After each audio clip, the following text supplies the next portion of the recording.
Assalamualaikum warahmatullahi wabarakatuh. Selamat pagi dan salam sejahtera untuk kita semua. Pada kesempatan kali ini saya akan melanjutkan materi pembahasan kita, yaitu tentang media dalam komunikasi. Apa saja sih media yang bisa digunakan dalam proses komunikasi? Yang pertama ada media sensoris. Jadi sebelum ditemukannya berbagai macam media modern, seperti sekarang ini ada TV, radio, kemudian ada handphone, surat kabar, dan lain sebagainya, pada zaman dahulu secara tradisional untuk mempermudah komunikasi antar manusia, jadi antara manusia satu dengan yang lain ketika berkomunikasi itu menggunakan media sensoris atau saluran sensoris. Nah, sensory channel atau saluran sensoris ini merupakan saluran yang dimiliki oleh setiap manusia untuk mengirimkan dan menerima pesan yang menghasilkan dampak tertentu yang dirasakan manusia. Kira-kira menggunakan apa ketika manusia berkomunikasi dengan manusia yang lain tanpa adanya berbagai macam media seperti sekarang, tanpa adanya handphone, tanpa adanya televisi dan lain sebagainya? Ya, menggunakan panca indera atau saluran sensoris. Jadi zaman dulu ketika belum ada handphone ya atau telepon seperti sekarang, jika manusia ingin berkomunikasi ya berarti menggunakan panca inderanya, menggunakan telinganya, menggunakan mulutnya untuk menyampaikan pesan gitu ya, menggunakan matanya untuk menangkap lambang-lambang dan simbol-simbol gitu ya.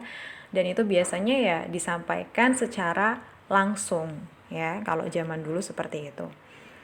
Nah, media itu merupakan perluasan dari pesan manusia. Jadi media yang ada pada era sekarang, baik berupa media cetak maupun elektronik, itu merupakan perluasan peran dari manusia yang dulunya itu media itu kan benar-benar secara manual dengan alat indera kita. Nah, zaman sekarang itu kan berbagai macam media sudah tersedia baik cetak maupun elektronik.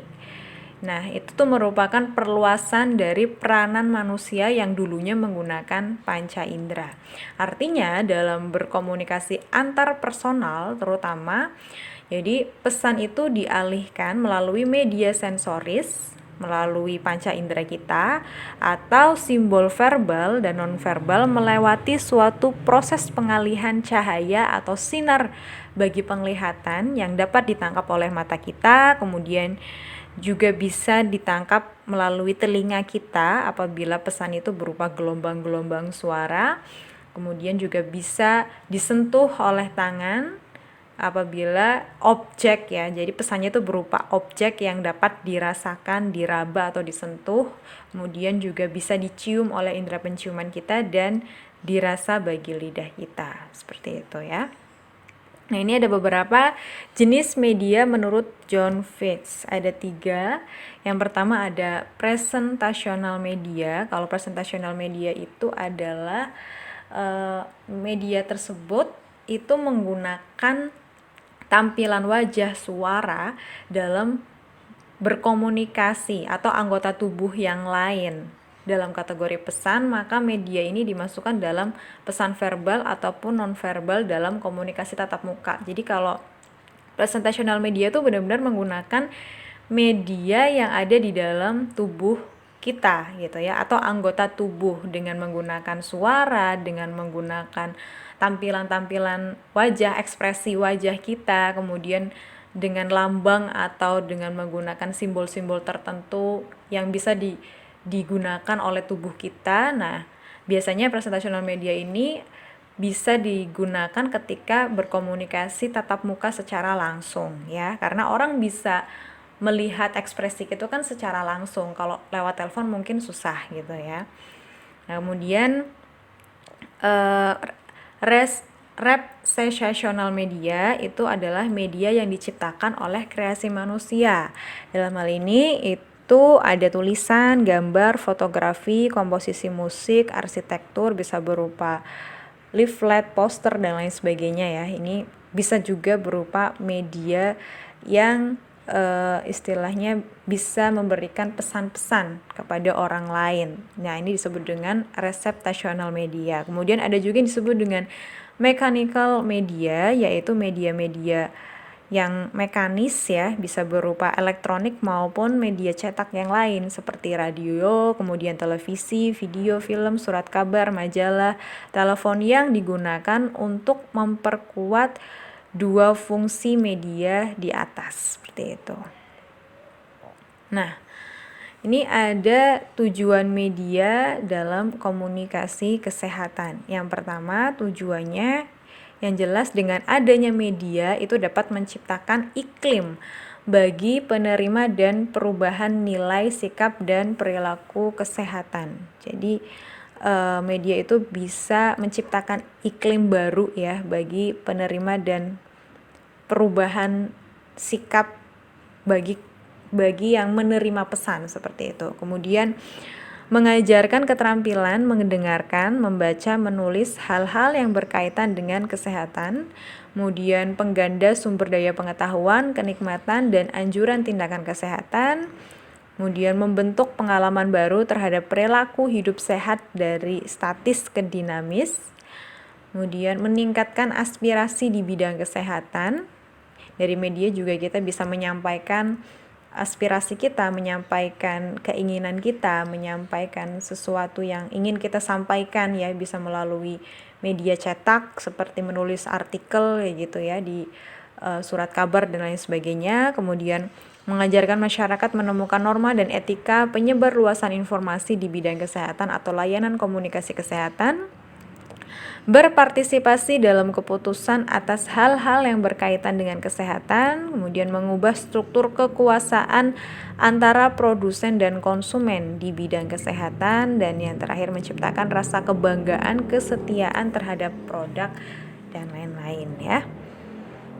Berikut ini ada beberapa karakteristik media.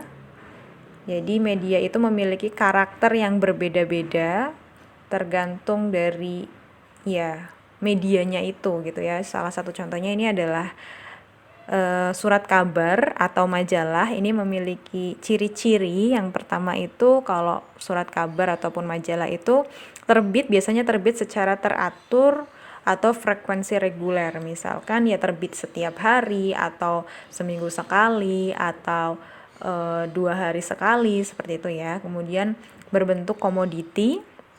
Isi pesan bisa formal, bisa juga informal, kemudian berfungsi sesuai dengan iklim publik. Kemudian audiens adalah masyarakat rural, urban, dan kosmopolitan, dan relatif lebih bebas ya. Kemudian ini ada ciri-ciri dari film. Kalau film itu biasanya teknologinya berupa audiovisual, jadi menampilkan gambar maupun suara ya, gambar bergerak pastinya. Kemudian ditampilkan untuk publik, daya tarik universal dan meluas, kemudian dikuasai oleh gambaran fiksi, kemudian karakternya bisa internasional, kemudian regulasi ditentukan oleh publik, dan karakter ideologisnya itu biasanya sangat kuat. Nah, kemudian ini ada ciri-ciri dari karakteristik radio dan televisi. Ya, jadi kalau radio dan televisi itu ciri-cirinya memiliki keluaran yang sangat luas, menjangkau audiens yang sangat jauh dan tak saling mengenal. Jadi kalau sekarang tuh biasanya di setiap wilayah, di masing-masing penjuru wilayah itu sudah bisa ya menangkap televisi atau sinyal televisi ya. Ya, Indonesia itu kan memiliki wilayah yang sangat luas. Memang ada beberapa wilayah yang benar-benar terluar, kemudian istilahnya daerah-daerah yang benar-benar perbatasan itu mungkin memang masih susah menangkap sinyal-sinyal televisi, tapi kalau radio kemungkinan masih bisa menangkap sinyal dari radio ya. Kemudian tampilan pesan dalam audiovisual. Kalau televisi audiovisual, kalau radio ya hanya berupa audio saja. Kemudian teknologi dan organisasi pengelola yang kompleks. Peranannya sangat ekstensif, berorientasi pada karakter publik, karakter nasional dan internasional. Isi media sangat bervariasi dan regulasinya itu biasanya lebih ketat, karena kalau televisi itu biasanya ada pengawasan-pengawasan dari KPI dan lain sebagainya gitu ya. Kemudian ini ada karakteristik dari musik rekaman. Jadi yang pertama ciri-cirinya teknologi penggandaan pesan ini serempak kalau rekaman, kemudian tekanan teknologi itu untuk disebarluaskan, kemudian regulasi yang mengaturnya itu berskala rendah, derajat internalisasi sangat tinggi, cocok untuk sasaran orang muda, berpotensi besar untuk disubversi, fragmentasi organisasi, dan peluang resepsi yang beragam. Nah, kemudian ada karakteristik dari telematik. Yang pertama, teknologinya berbasis pada komputer, kemudian memiliki karakter hibrida dan tingkat keluasan yang tinggi, potensial untuk interaktif, ya bisa interaktif juga kalau telematik, bisa misalkan menggunakan internet dan lain sebagainya ya. Kemudian fungsi pribadi dan publik, regulasi untuk mengaturnya itu sangat rendah, bersifat connectedness, berkaitan dan bergantung satu sama lain ya. Biasanya kalau menggunakan media-media internet itu kan memang bisa terkoneksi antara satu orang dengan orang yang lain, seperti itu ya. Jadi ini adalah manfaat media dalam komunikasi kesehatan, yaitu media itu bisa sebagai institusi dan agen sosialisasi. Jadi media massa itu bisa sebagai institusi, yang berarti bahwa seperangkat peran untuk menyebarluaskan informasi. Peran itu dibentuk secara konsisten oleh pola-pola atau tindakan perilaku yang sudah diakui dan memiliki sanksi oleh masyarakat. Kemudian melalui sosialisasi kita sebagai warga masyarakat mempelajari suatu peran tertentu. Misalnya kita belajar sopan santun, belajar berteman dan mencintai, belajar memahami penipuan atau kebenaran mengenai barang dan jasa. Jadi media itu bisa berperan sebagai institusi yang bisa berfungsi untuk menyebarluaskan informasi ya. Kemudian juga bisa sebagai agen sosialisasi untuk bisa mensosialisasikan atau menginformasikan kepada warga masyarakat tentang nilai-nilai tertentu, tentang pengetahuan-pengetahuan tertentu yang pastinya bisa memberikan hal-hal yang positif juga bagi masyarakat ya. Kemudian ini ada beberapa jenis dan pemanfaatan media. Jadi jenis media itu kan sangat beragam sekali dan pemanfaatannya pun disesuaikan dengan jenisnya. Jadi kalau yang pertama ada media surat kabar, itu pemanfaatannya bisa digunakan untuk memberitakan berita-berita tentang kesehatan, kemudian opini yang memuas pandangan ahli publik dalam bentuk pendapat maupun tulisan tentang kesehatan. Kemudian iklan dari perusahaan farmasi atau alat-alat kesehatan bisa dimuat di surat kabar. Bisa juga melakukan promosi kesehatan ya, kemudian kampanye-kampanye kesehatan juga bisa dimuat di surat kabar. Kemudian juga pendidikan dan penerangan tentang sesuatu, kemudian hiburan yang mendorong perubahan sikap dalam bidang kesehatan dan lain-lain. Jadi ini hal-hal yang bisa dimuat atau diberitakan di surat kabar. Majalah juga sama, jadi majalah itu kurang lebih sama dengan surat kabar dalam pemanfaatan medianya ya. Kemudian kalau pamflet ini yang bisa istilahnya diinformasikan melalui pamflet itu yang pertama adalah informasi singkat organisasi atau lembaga kesehatan, kemudian tentang alat-alat kesehatan dan obat serta pengobatan, kemudian mengenai layanan jasa kesehatan, tentang gejala suatu penyakit, pencegahan dan cara pengobatan, kemudian tentang pendidikan dan latihan dalam bidang kesehatan dan lain-lain. Begitupun dengan leaflet dan browser ya. Biasanya ini kan yang dibagi-bagi ke orang-orang, bisa yang bentuknya dilipat atau hanya satu lembar. Nah, di situ kita bisa memberikan informasi yang meskipun terbatas, tapi harapannya itu bisa cukup lengkap gitu informasi yang disampaikan gitu ya. Dan ini biasanya sering dibagi-bagi ke orang-orang ya, ketika misalkan ada di rumah sakit bisa disediakan leaflet atau pamflet tertentu untuk bisa dibaca oleh masyarakat seperti itu ya. Kemudian ada juga jenis media berupa katalog. Yang pertama itu bisa menginformasikan data mengenai data-data rumah sakit ya, gambaran rumah sakitnya tuh ada apa saja di situ informasinya, dokter-dokternya siapa mungkin ya, kemudian puskesmas juga sama memberikan pelayanan-pelayanan apa saja gitu ya. Kemudian ada puskesmas pembantu, kemudian klinik, praktek dokter, bidan dan lain-lain, kemudian juga apotek, toko obat, nama dan alamat, perusahaan obat-obatan, alamat pusat pendidikan dan pelatihan kesehatan, kemudian tentang obat dan makanan ya, laboratorium, kemudian pusat layanan jasa kesehatan, alamat-alamat penting penyediaan sarana dan prasarana kesehatan. Nah, begitupun dengan direktory itu sama ya pemanfaatan medianya. Kemudian untuk undangan itu biasanya digunakan untuk menyampaikan informasi dari sebuah lembaga, perorangan dan lain-lain dalam rangka menghadiri pertemuan publik yang berkaitan dengan pembicaraan, diskusi, seminar, lokakarya, simposium dan lain-lain yang berkaitan dengan kesehatan.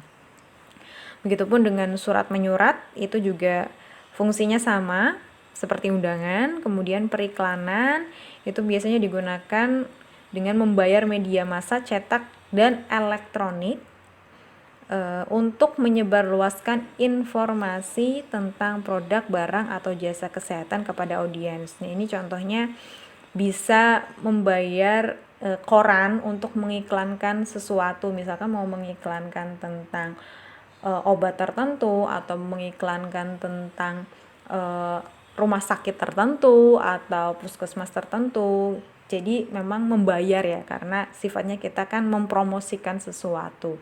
Bisa juga memasang iklan di jalan-jalan gitu juga bisa ya, pastinya sesuai dengan peraturan dan ketentuan yang ada gitu ya. Kemudian jenis media yang lain yaitu ada radio dan televisi. Ini kurang lebih sama pemanfaatannya, yaitu bisa memberikan berita-berita tentang kesehatan, kemudian opini yang memuaskan dari pandangan ahli publik dalam bentuk pendapat maupun tulisan tentang kesehatan, kemudian iklan dari perusahaan farmasi dan alat-alat kesehatan, promosi kesehatan, kampanye kesehatan, pendidikan dan penerangan, hiburan yang mendorong perubahan sikap dalam bidang kesehatan, seperti itu ya. Kemudian video ini bisa dimanfaatkan untuk pesan atau informasi kesehatan yang mengarah ke sosialisasi program dalam bidang kesehatan, mengutamakan pendidikan dan penerangan serta komunikasi kesehatan yang bersifat persuasif atau mengajak orang ya. Kemudian kadang-kadang diselipi dengan iklan layanan masyarakat atau iklan dari perusahaan obat atau alat-alat laboratorium dan lain-lain. Kemudian bisa juga dilakukan promosi kesehatan, kampanye kesehatan, hiburan yang mendorong perubahan sikap dalam bidang kesehatan, dan juga dikemas dalam bentuk drama, cerita-cerita fiksi atau kenyataan dalam masyarakat. Begitupun dengan film tuh sama dengan video ya pemanfaatannya. Kemudian ada website atau internet, itu biasanya melaksanakan fungsi gabungan dari semua media, akses informasi dari publik terhadap media lain, termasuk layanan jasa konsultasi atau telematika dan lain-lain. Jadi biasanya website itu untuk memuat informasi-informasi secara umum ya. Jadi bisa memuat informasi tentang profil dari instansinya, kemudian juga ada artikel-artikel yang terbit secara berkala juga di situ, kemudian ada susunan organisasi dan lain sebagainya. Jadi memang website tuh biasanya